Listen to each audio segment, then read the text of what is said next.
আপোনালোক ভালে আছে নহয়? সকলোকে ইয়াৰ পৰা নমস্কাৰ জনালো দেই।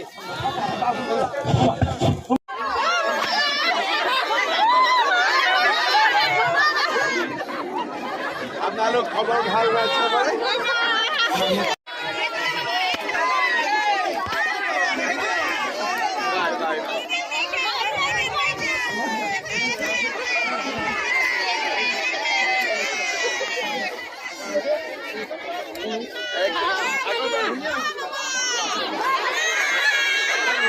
পথাৰ সমষ্টিত দিনজোৰা কাৰ্যসূচীৰে মোৰ অহাৰ সৌভাগ্য হৈছিলে। ৰাতিপুৱা সৰুপথাৰ ইনডোৰ ষ্টেডিয়ামৰ আমি উদ্বোধন কৰিছিলোঁ। লগতে নুমলীগড় ৰিফাইনেৰীয়ে আগবঢ়োৱা পুঁজিৰে এটা ছুইমিং পুলৰো আধাৰশিলা আমি স্থাপন কৰিব পাৰিছিলোঁ। মহাত্মা গান্ধী এনৰেগা আঁচনিৰ জৰিয়তে সৰুপথাৰত এখন সুন্দৰ গ্ৰাম্য ষ্টেডিয়াম নিৰ্মাণ কৰা হৈছে।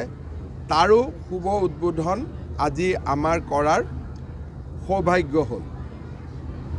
সৰুপথাৰ পূৰ্বতে মহকুমা আছিল, এতিয়া সমজিলা হ'ল। সৰুপথাৰৰ বৰ্ধিত প্ৰশাসনিক যি এক প্ৰকাৰ ক'ব গ'লে সুবিধা, তাৰ লগত ৰজিতা খুৱাই সৰুপথাৰত এখন সমজিলা ভিত্তিক চিকিৎসালয়ৰ প্ৰয়োজন আছিল। আজি প্ৰায় 15 কোটি টকা খৰচ কৰি নিৰ্মাণ কৰি ওলোৱা এই চিকিৎসালয়খনৰো শুভ উদ্বোধন কৰাৰ মোৰ সৌভাগ্য হ'ল। চিকিৎসালয়খনৰ বাবেও নুমলীগড় ৰিফাইনেৰীয়ে আগবঢ়োৱা এটা অক্সিজেন প্লাণ্টটো আমি দিবৰ বাবে বা উদ্বোধন কৰিবৰ বাবে সক্ষম হ'লোঁ। আমাৰ নুমলীগড়ে ডিৰেক্টলি দিছে, আমি দামটো সোধা নাই। ভৱিষ্যতে এই চিকিৎসালয়ত পেয়িং কেবিন আদিৰ প্ৰয়োজন হ'ব। তাৰ বাবেও আমি যিমান পাৰোঁ আমি সোনকালে পেয়িং কেবিনখিনিও কৰি দিবৰ বাবে চেষ্টা কৰিম। হিন্দু সমাজৰ ওপৰত চলি থকা বৰ্বৰ অত্যাচাৰে আমাক বেদনাসিক্ত কৰি তুলিছে। এখন ইছলামিক ৰাষ্ট্ৰত সংখ্যালঘু হিন্দু সমাজক কি ধৰণে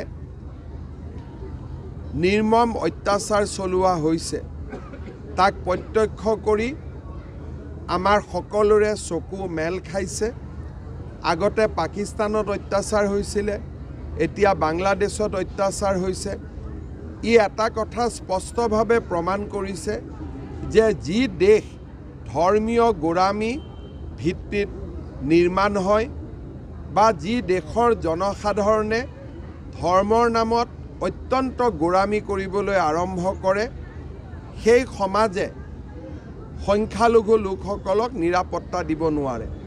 আজি আমাৰ ভাৰতে ধৰ্মনিৰপেক্ষতাৰ উত্তম নিদৰ্শন দাঙি ধৰিছে।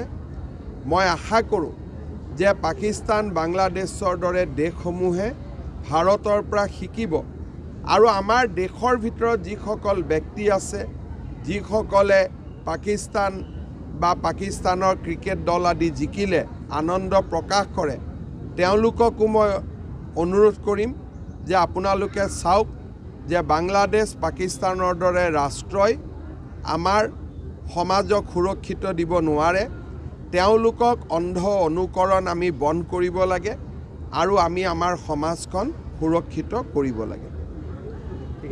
যিকোনো খবৰৰ বাবে যোগাযোগ কৰক 7099017330 লগতে 7099017110 নম্বৰত।